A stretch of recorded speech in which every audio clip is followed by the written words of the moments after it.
আজ মাছের মাথা দিয়ে চাল কুমড়ো বানাচ্ছি। তো তো দেখো, চাল কুমড়োটা আমি অর্ধেক কেটে নিয়েছি। এটা মেয়েরা কাটতে নেই জানি, তো কাটিয়ে নিয়েছি ছেলে দিয়ে। এটা অর্ধেক কাটা হয়ে গেছে, অর্ধেকটা আমি সেদ্ধ করতে দিয়ে দিয়েছি। এটা আমি মাছের মাথা দিয়ে বানাবো। তো চলো কেমন করে বানাই দেখাই। মাছের মাথাটা আমি বানিয়ে ভালো করে ভেজে নিলাম। এটা দিয়ে চাল কুমড়ো হবে, তো এই জন্য মাথাটাকে ভেজে নিলাম। এবার আমি কড়াই বসিয়ে দিয়েছি। এখানে কড়াই আমি সরষের তেল দিয়ে দেবো, একটা শুকনো লঙ্কা দেবো, পাঁচ ফোড়ন দিয়ে দিলাম, একটা শুকনো লঙ্কা দিয়ে দিলাম,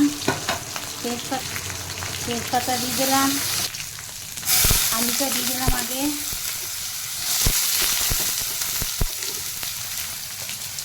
আলুটা একটু ভাজা ভাজা করে নেবো।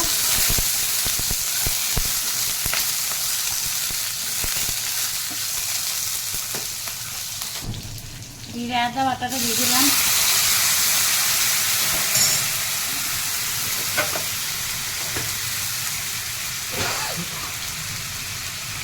হলুদ দিয়ে দিলাম 1 চামচ মতো,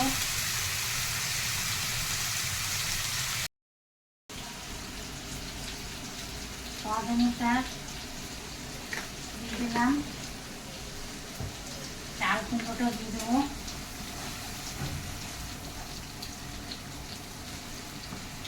চাল কুমড়োটা দেখলে তো কেমন সেদ্ধ করে নিয়েছি, হালকা সেদ্ধ করে নিয়েছি। দেখো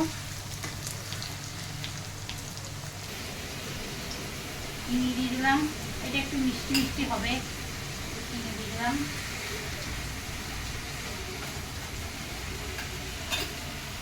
সরষেটাকে ধুয়ে নেবো,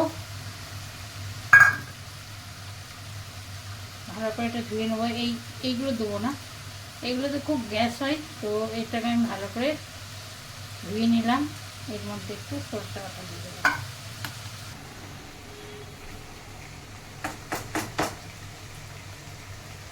এর মধ্যে সরষে বাটাটা জলটা দিয়ে দিলাম।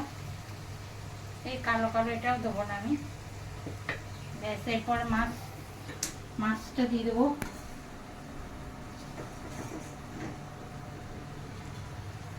মাছটা দিয়ে দিলাম, একটু তেল দিয়ে দেবো মাছের,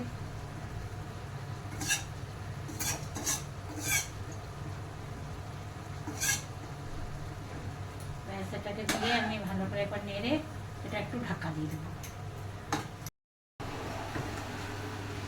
হয়ে গেছে সবজিটা, এবার এটাকে আমি নামিয়ে নেবো। দেখো কেমন হয়েছে, এরকম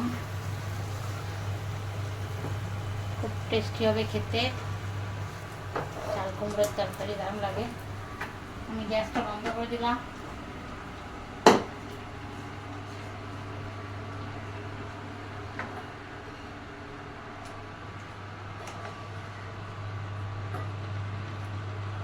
তো আমার আমার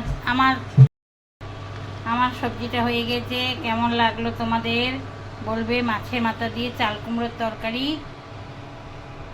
ये हिंदी में बोलते हैं इसको पेठा का सब्जी। तो पेठा का सब्जी का साथ मछली का सीट डाल के बनाया, रोहू मछली का माथा। आप लोग कतला मछली का माथा भी डाल सकते हो। तो कैसा लगा ऐसे बना के देखना, बहुत अच्छा लगता है। तो आप लोग ज़रूर बनाइए और बना के कमेंट करना मेरा रेसिपी कैसा लगा।